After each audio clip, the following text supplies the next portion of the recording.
अगर कोई जगह दिन में बिल्कुल नॉर्मल हो लेकिन रात होते ही वहां से लोग जिंदा लौटना बंद हो जाएं और जो लौट कर आए उन्होंने जिंदगी भर एक ही बात कही, वहां कोई था जो इंसान नहीं था। आज की कहानी सिर्फ हॉन्टेड नहीं है, ये एक रियल इन्वेस्टिगेशन है जिसका सच आज तक दुनिया से छुपा हुआ है। 1987 का साल था। यूरोप के एक छोटे से देश रोमानिया के नॉर्दर्न रीजन में घने जंगल के बीच एक जगह पड़ती है, होया बेसियू फॉरेस्ट। लोकल लोग इस जंगल को ट्रांसिल्वेनिया का बरमूडा ट्रायंगल कहते थे। दिन के वक्त ये जंगल बिल्कुल आम लगता था, पेड़, हवा, चिड़ियों की आवाज सब नॉर्मल। लेकिन जैसे ही सूरज ढलता ये जंगल जिंदा हो जाता। इस जंगल के आसपास रहने वाले लोग रात को वहां जाने से डरते थे क्योंकि पिछले 50 सालों में दर्जनों लोग वहां गायब हो चुके थे। ना किसी की लाश मिली, ना कपड़े मिले और ना ही कोई निशान मिला। सबसे पहला ऑफिशियल रिकॉर्ड केस 1968 का था। एक शेफर्ड अलेक्जेंड्रो सिफ अपनी 200 भेड़ों के साथ जंगल में गया और फिर कभी वापस नहीं आया। पुलिस ने पूरा जंगल छान मारा, ना तो कोई खून मिला, ना कोई स्ट्रगल के निशान मिले, जैसे वो हवा में घुल गया हो। इस केस के बाद लोग चुप रहे क्योंकि रोमानिया में उस वक्त साइंटिफिक इन्वेस्टिगेशन कॉमन नहीं थी। पर असली कहानी शुरू होती है 1987 में। 1987 में कुछ यूनिवर्सिटी रिसर्चर्स ने डिसाइड किया इस जंगल का सच साइंटिफिकली समझना जरूरी है। एक टीम बनी जिसमें 3 फिजिस्ट थे, 2 फोटोग्राफर्स थे और एक साइकोलॉजिस्ट। सब इक्विप्ड थे। कैमरा था, साउंड रिकॉर्डर था, compass, night vision device. Plan simple था, पूरी रात जंगल के बीच रुकना। रात 11:40। टीम जंगल के अंदर कैंप लगा चुकी थी। शुरू के 30 मिनट सब नॉर्मल था, पर 12:17 पर सब कुछ बदलने लगा। कंपास घूमने लगा, साउंड रिकॉर्डर में ह्यूमन ब्रीदिंग रिकॉर्ड होने लगी जबकि पास कोई नहीं था। फोटोग्राफर्स ने जब एक फोटो ली, कैमरे में एक सफेद ह्यूमन लाइक शैडो कैप्चर हुई जो नंगी आंखों से देखी नहीं जा सकती थी। तभी साइकोलॉजिस्ट ने कंप्लेन की, लग रहा है कोई मुझे देख रहा है बिल्कुल पीछे से। उसके बाद जो हुआ वो आज तक किसी साइंटिफिक जर्नल में एक्सप्लेन नहीं हो पाया। 12:43। फॉरेस्ट के बीच से अचानक बच्चे के रोने की आवाज आई। सब फ्रीज हो गए। रोमानिया के उस एरिया में रात को कोई बच्चा जंगल में हो ही नहीं सकता। फिर आवाज बिल्कुल पास आ गई और अचानक बिल्कुल चुप। 1 सेकंड के लिए जैसे जंगल ने सांस लेना बंद कर दिया हो। तभी एक रिसर्चर चिल्लाया कि मेरी बैग चल रही है। उसकी शर्ट हटाई गई तो उसकी पीठ पर सर्कुलर बर्न मार्क दिखे, परफेक्टली सिमेट्रिकल, जैसे किसी ने अंदर से हीट दी हो। कैमरा दोबारा ऑन किया गया और इस बार जो रिकॉर्ड हुआ उसे देखकर सब कांप गए। एक फोटो में कैंप के बीच एक लंबा पतला ह्यूमनॉइड फिगर खड़ा था। ना आंखें दिखी, ना चेहरा, ना पैर प्रॉपर्ली जमीन पर। बस एक चीज क्लियर थी कि वो उन लोगों को देख रहा था। टीम ने डिसाइड किया अभी तुरंत यहाँ से निकलना है। पर जब वो जंगल से बाहर निकले तो उनकी घड़ियां 2 घंटे आगे चल रही थी और उनके कैमराज में से 17 फोटोज ऐसी थी जो किसी ने ली ही नहीं थी। इस इंसिडेंट के बाद एक रिसर्चर ने सुसाइड कर लिया, एक मेंटल हॉस्पिटल पहुंच गया, एक ने बोलना ही बंद कर दिया। रोमानिया गवर्नमेंट ने इस केस को साइकोलॉजिकल मास हेलुसिनेशन बोलकर बंद कर दिया, पर photo, audio recording, burn mark आज भी प्रिजर्व हैं। और सबसे डरावनी बात, उस जंगल में आज भी लोग जाते हैं और आज भी लोग कहते हैं वहां रात को कोई चीज तुम्हारा नाम लेकर बुलाती है। पर यह सिर्फ शुरुआत थी, क्योंकि 1999 में उसी जंगल में एक 5 साल का बच्चा 5 साल बाद बिल्कुल जिंदा वापस मिला, बिना एक भी दिन बूढ़े हुए। रोमानिया के क्लूज नेपोका एरिया और उसके पास की होया बेसियू जंगल, जिसे लोग यूरोप का बरमूडा ट्रायंगल भी कहते हैं। सुबह के वक्त कुछ लोकल फार्मर जंगल के किनारे काम कर रहे थे। तभी उनमें से एक ने देखा पेड़ों के बीच से एक छोटा सा बच्चा धीरे धीरे चलकर बाहर आ रहा है। पहले सबको लगा कि कोई भटक गया होगा, लेकिन जैसे जैसे वो पास आया लोगों के चेहरे का रंग उड़ गया। वो डैनियल क्रिश्चियन था, वही डैनियल जो 5 साल पहले सिर्फ 5 साल की उम्र में इस जंगल में अचानक गायब हो गया था। डैनियल के कपड़े पुराने और फटे हुए थे, पैरों पर मिट्टी थी, लेकिन सबसे शॉकिंग बात यह थी कि उसका शरीर बिल्कुल 5 साल के बच्चे जैसा ही था। ना हाइट बढ़ी, ना वेट, ना आवाज़ में कोई चेंज, जैसे उस पर वक्त गुजरा ही नहीं हो। उसे तुरंत हॉस्पिटल ले जाया गया। डॉक्टर ने पूरी जांच की, मेडिकल रिपोर्ट ने सबको डरा दिया। डैनियल बिल्कुल हेल्दी था, कोई डिहाइड्रेशन नहीं, कोई स्टारवेशन का साइन नहीं, बॉडी पर कोई सीरियस इंजरी नहीं। लेकिन एक बात डॉक्टर को समझ नहीं आई, अगर बच्चा 5 साल जंगल में रहा होता तो जिंदा रहना नामुमकिन था। शुरू के 2 दिन तक डैनियल बिल्कुल चुप रहा, ना रोया, ना डरा, ना किसी को पहचाना, जैसे उसे याद ही नहीं था कि वो कौन है।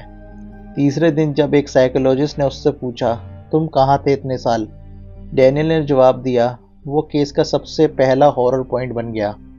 उसने कहा, मैं जंगल में नहीं था, मैं घर के पास ही था। डॉक्टर कंफ्यूज हो गए और उससे पूछा कि घर के पास, पर घर तो जंगल से 5 किलोमीटर दूर था। डैनियल ने आगे कहा, वहाँ बहुत तेज रोशनी थी और पेड़ चल रहे थे। होइया बासियू जंगल पहले से ही बदनाम था। यहाँ पेड़ टेढ़े मेढ़े उगते हैं, कंपास काम करना बंद कर देते हैं, लोग बिना वजह चक्कर में पड़ जाते हैं और कई लोग वापस आए ही नहीं। डैनियल के गायब होने के टाइम भी लोगों ने रिपोर्ट किया था कि जंगल के बीच रात को तेज वाइट लाइट दिखती है। अब 5 साल बाद वही बच्चा वापस आ गया और कह रहा था कि वो जंगल में था ही नहीं। पुलिस ने डैनियल के कपड़ों की जांच की। उसके जैकेट की पॉकेट से एक चीज मिली। वो नॉर्मल मेटल नहीं था, ना आयरन, ना स्टील, ना कॉपर। लोकल लैब्स ने मना कर दिया टेस्ट करने से। ऑब्जेक्ट को बुकारेस्ट के कैपिटल लैब भेजा गया। रिपोर्ट की एक ही लाइन पब्लिक हुई, मटेरियल अननोन, अर्थ पर नॉर्मली यूज नहीं होता। उसके बाद वो ऑब्जेक्ट कभी पब्लिक को दिखाया ही नहीं गया। डैनियल को रात को जब नींद से उठते हुए देखा गया, वो सिर्फ एक लाइन बोलता था, वो लोग आ रहे हैं। और जब पूछा जाता कि कौन लोग, डैनियल चुप हो जाता, बस खिड़की के बाहर देखते हुए कांपने लगता। डैनियल के मिलने के बाद होइया बेसियू जंगल पर रोमानिया पुलिस और साइंटिस्ट ने ऑफिशियली ध्यान देना शुरू किया। ये सिर्फ एक बच्चे का केस नहीं रहा, ये टाइम रियलिटी और ह्यूमन माइंड का केस बन चुका था। 2000 में एक साइंटिफिक टीम जंगल के अंदर गई। उनके पास था 3 digital compass, 2 analogue compass, GPS tracker, atomic clock जो सेकंड का भी एरर नहीं करता। जंगल के सेंटर पॉइंट पर जाते ही कंपास घूमने लगे। जीपीएस सिग्नल 0 और एटॉमिक क्लॉक 4 मिनट पीछे हो चुकी थी। टीम को लगा डिवाइस खराब है, लेकिन जब बाहर निकले क्लॉक वापस नॉर्मल हो गई, मतलब अंदर टाइम धीरे चल रहा था। होइया बेसियो के बीच में एक परफेक्ट राउंड एम्प्टी एरिया है, ना घास है ना पेड़ है। इसे लोकल्स कहते हैं डेड जोन। सॉइल टेस्ट हुआ, minerals normal, water normal, pollution 0, फिर भी कुछ उगता ही नहीं। डैनियल ने इसी जगह के बारे में कहा था, मैं वहां था जहां जमीन जिंदा नहीं थी। 1970 से 1990 के बीच जंगल में कई लोगों ने फोटोज लिए। एक फोटो खास थी। एक फैमिली पिकनिक के दौरान फोटो लेती है। कैमरे में सिर्फ जंगल दिख रहा था, लेकिन जब फोटो डेवलप की गई, 3 ट्रांसपेरेंट ह्यूमन फिगर पेड़ों के पीछे खड़े थे। उनके पैर जमीन को टच नहीं कर रहे थे। गवर्नमेंट ने इस फोटो को क्लासिफाइड किया। आज भी वो सिर्फ रोमानिया की मिलिट्री आर्काइव्स में है। 5 दिन बाद डैनियल ने एक और बात बोली जो ऑफिशियल रिकॉर्ड हुई। उसने कहा, मैंने उनका चेहरा नहीं देखा, बस आंखें थी, और वो बोलते नहीं थे, सीधा दिमाग में बात करते थे। डॉक्टर्स ने इसे हेलुसिनेशन कहा, लेकिन प्रॉब्लम ये थी, जंगल से वापस आए और लोगों ने भी सेम बात बोली थी। 1991 में एक बायोलॉजी स्टूडेंट एलेक्जेंड्रो स्विफ्ट जंगल में गया था। वो सिर्फ 2 घंटे के लिए गया, वापस आया तो उसके लिए 2 दिन गुजर चुके थे। उसने भी बोला, मुझे लगा मैं सिर्फ थोड़ी देर था, वहाँ वक्त हिलता हुआ लगता है। डैनियल का केस क्लोज कर दिया गया। ऑफिशियल रीजन साइकोलॉजिकल ट्रॉमा, लेकिन पुलिस के इंटरनल नोट्स में लिखा गया चाइल्ड एजिंग मिसमैच अनएक्सप्लेन्ड, मतलब केस समझा ही नहीं गया, सिर्फ बंद कर दिया गया। आज भी होइया बेसियो जंगल में रात की एंट्री अलाउ नहीं है। ड्रोन सिग्नल फेल हो जाता है, इमरजेंसी कॉल कनेक्ट नहीं होती, और लोकल्स कहते हैं अगर जंगल तुम्हें पसंद करे तभी वापस आने देता है। होइया बेसियो जंगल पर जब साइंस फेल होने लगा, तब रोमानिया गवर्नमेंट ने एक फाइनल एक्सपेरिमेंट अप्रूव किया। इस बार कोई इंसान जंगल के अंदर नहीं जाने वाला था। एक रिसर्च टीम ने जंगल के डेड जोन में लगाए 12 motion camera, 6 infrared cameras, 4 sound recorders, एक live satellite feed camera. Plan simple था, 48 घंटे कॉन्टिन्यूस रिकॉर्डिंग। पहले 6 घंटे सब नॉर्मल, पेड़ हिल रहे थे, हवाएं चल रही थी, सब कुछ बिल्कुल नॉर्मल था। फिर रात 1:17 पर स्क्रीन पर एक कैमरा फ्रीज हो गया। फिर अचानक वाइट फ्लैश, ऑडियो में शार्प फ्रीक्वेंसी और फ्रेम में शैडो मूवमेंट। टीम ने सोचा कि एनिमल होगा, लेकिन नेक्स्ट फ्रेम में शैडो सीधा कैमरे की तरफ बढ़ता दिखा और फिर कैमरा डेड। दूसरे कैमरे की लाइव फीड में कुछ सेकंड के लिए ये दिखा, जमीन से ऊपर उड़ती हुई धुंध के अंदर ह्यूमन शेप और उस शेप के अंदर दो चमकती आंखें। ऑडियो रिकॉर्ड में एक लाइन रिकॉर्ड हुई, डोंट लुक। वॉइस ह्यूमन नहीं लग रही थी, ना मेल ना फीमेल। जंगल के बाहर कंट्रोल वैन में बैठे 5 लोगों में से 2 बेहोश हो गए, एक को सेवियर नोज ब्लीडिंग हुई। एक रिसर्चर चिल्लाने लगा, वो हमें देख रहे हैं। सिर्फ 10 मिनट में एक्सपेरिमेंट अबॉर्ट कर दिया गया। नेक्स्ट सुबह टीम डेड जोन में गई। रिजल्ट 12 में से सिर्फ 7 कैमरा मिले, बाकी 5 कंप्लीटली मिसिंग। जमीन पर कोई फुटप्रिंट नहीं, कोई ब्रोकन वायर नहीं, जैसे कैमरास उठाकर ले जाए गए हों। 3 दिन बाद एक कैमरा जंगल के एज पर पड़ा मिला। वो कैमरा पूरी तरह सील्ड था। मेमोरी कार्ड निकाला गया और जब फुटेज देखी गई, फुटेज जो दिमाग हिला दे। कैमरा रिकॉर्ड कर रहा था जंगल। फिर अचानक एनवायरनमेंट डिस्टॉर्ट होने लगा। पेड़ टेढ़े हो गए, जमीन सांस लेती हुई लग रही थी। फिर फ्रेम में एक टॉल फिगर आई। उसका चेहरा क्लियर नहीं था, बस आंखें। और कैमरे के बिल्कुल पास आकर एक सेंटेंस बोला, यू आर अर्ली। फिर रिकॉर्डिंग खत्म। यू आर अर्ली का मतलब? साइंटिस्ट कंफ्यूज हो गए। अर्ली मतलब क्या? ह्यूमन इवोल्यूशन से पहले या किसी और फेज के लिए? डैनियल के वर्ड याद आए, वहाँ वक्त अलग चलता है।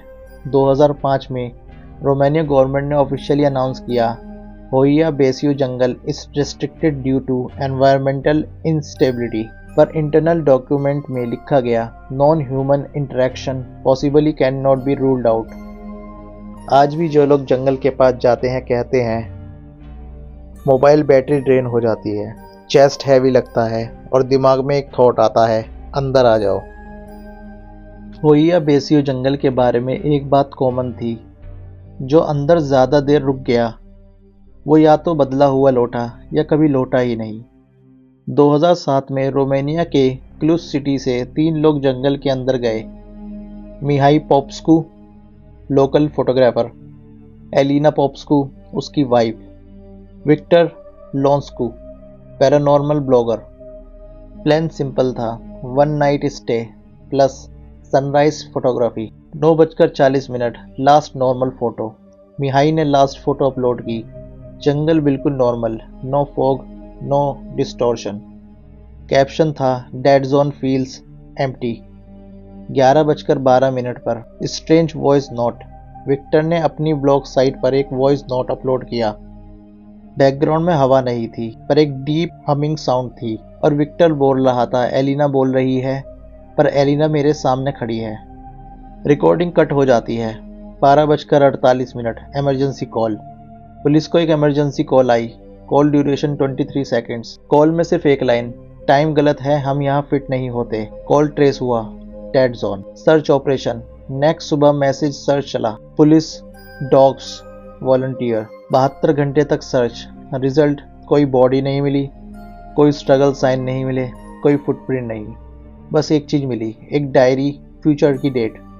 विक्टर की डायरी जंगल के बीच मिली। डायरी बिल्कुल ड्राई थी, पेज सेफ थे, लेकिन डेट लिखी थी 21 अगस्त 2018, जबकि डिसअपीयरेंस हुआ था 14 अगस्त 2007। डायरी की कुछ लाइन, हम यहाँ फंसे हुए हैं, यहाँ दिन और साल अलग बिहेव करते हैं, वो लोग हमें देख रहे हैं जैसे हम एक्सपेरिमेंट हैं। लास्ट लाइन सबसे डिस्टर्बिंग थी, अगर तुम ये पढ़ रहे हो तो तुम शायद कभी एग्जिस्ट ही नहीं करते थे। इस केस के बाद साइंटिस्ट ने एक थ्योरी प्रपोज की, जंगल में टाइम लूप, टाइम पॉकेट। कुछ लोग एक्सीडेंटली उसमें एंटर कर जाते हैं, वापस आना पॉसिबल नहीं होता। इसलिए कैमरास गायब, इसलिए फ्यूचर डायरी, इसलिए डैनियल का 5 साल का गैप। एलिना की आवाज़ जो रिकॉर्ड हुई, डायरी के साथ एक माइक्रो रिकॉर्डर मिला, उसमें एलिना की आवाज़ थी। अगर हम बाहर निकले भी तो शायद हम गलत टाइम पर निकलेंगे। रिकॉर्डिंग के लास्ट 3 सेकंड में एक और आवाज थी, स्टे। पुलिस ने केस को लेबल कर दिया lost in forest due to disorientation, पर इंटरनल रिपोर्ट में लिखा गया नो नेचुरल एक्सप्लेनेशन फाउंड। जंगल जो आज भी कुछ छुपा रहा है। लोकल लोग आज भी कहते हैं कभी कभी जंगल के अंदर टॉर्च लाइट चलती दिखती है, पर जब पास जाओ तो कोई नहीं होता, बस हवा में एक आवाज, अभी बताओ। होइया बेसियो जंगल के बारे में एक बात बार बार सुनी जाती है, जंगल किसी को लेता है पर कभी कभी कुछ चीज वापस छोड़ देता है। 2014 का रिटर्न केस 11 सितंबर 2014 सुबह 6:30 बजे क्लूज हाईवे के पास एक आदमी मिला। कपड़े पुराने, नंगे पैर, आंखें खुली पर जैसे देख ही नहीं रही हो। उसके हाथ में एक ओल्ड एनालॉग कैमरा था। नाम पूछा गया। उसने बोला मिहाई पॉप्स्कू। पुलिस फ्रीज हो गई। शौक क्यों लगा? मिहाई पॉप्स्कू 2007 में जंगल के अंदर गायब हो चुका था। पुलिस रिकॉर्ड में डेड, मिसिंग, प्रेज्यूम्ड फॉरएवर। पर सामने खड़ा आदमी बिल्कुल सेम फेस, कोई एजिंग नहीं। 7 साल का गैप, पर फेस जैसे एक भी दिन नहीं बढ़ा हो। मेडिकल टेस्ट, डॉक्टर ने जो रिपोर्ट दी वो डिस्टर्बिंग थी। बॉडी एज 32, एक्चुअल एज होना था 39। No dehydration sign, no mental illness diagnosis. बस एक चीज अलग थी। डॉक्टर ने नोट किया मेमोरी रिकॉल के दौरान ब्रेन एक अननोन स्ट्रेस पैटर्न शो करता है, जैसे दिमाग किसी 2 रियलिटी के बीच अटका हो। मिहाई के कैमरे में सिर्फ 3 फोटो थी। नॉर्मल जंगल जैसे 2007 वाली ट्रिप। डेड जोन, बिल्कुल खाली जमीन, परफेक्ट सर्कल जैसी। 3 लोग शैडो में खड़े, पर शैडो उल्टा गिर रही थी। लाइट सोर्स कोई नहीं। फोटो के नीचे डेट, फोटो स्टैम्प 21 अगस्त 2018। मिहाई का स्टेटमेंट। उससे पूछा गया तुम वहाँ क्या देख रहे थे? मिहाई ने सिर्फ इतना बोला, वो हमें देख रहे थे जैसे हम इंसेक्ट्स हो। एलिना और विक्टर कहाँ हैं? इस क्वेश्चन पर उसने फर्स्ट टाइम इमोशन दिखाया। आंखों में पानी आ गया। वो अब भी वहाँ है, पर अलग टाइम में। इंटरव्यू रिकॉर्ड होने के 48 घंटे बाद मिहाई को मेडिकल आइसोलेशन में डाला गया। Case file sealed. मीडिया को warning. Official statement, individual suffering from extreme psychological trauma. पर एक डॉक्टर ने एक बात लीक की, ये आदमी झूठ बोल नहीं रहा था, पर पूरा सच बोल भी नहीं सकता था।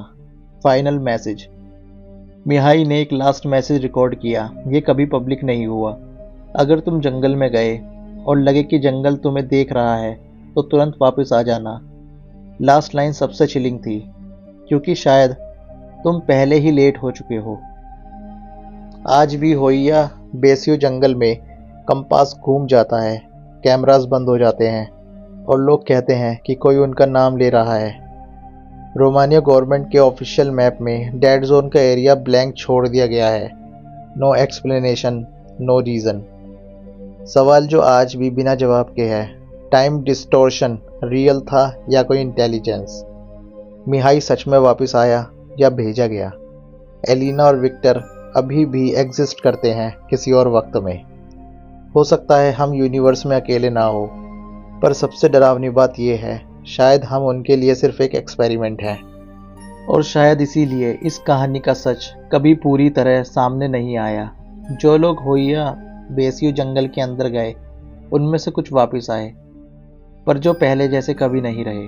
और जो वापस नहीं आए, उनके बारे में बस इतना ही कहा जाता है, वो कहीं और चले गए। पुलिस फाइल बंद कर दी गई, साइंटिफिक रिपोर्ट अधूरी रह गई और सरकारी जवाब हमेशा एक ही रहा, इस केस में कोई ठीक प्रूफ नहीं मिला। लेकिन जंगल आज भी वही है, खामोश और जागता हुआ।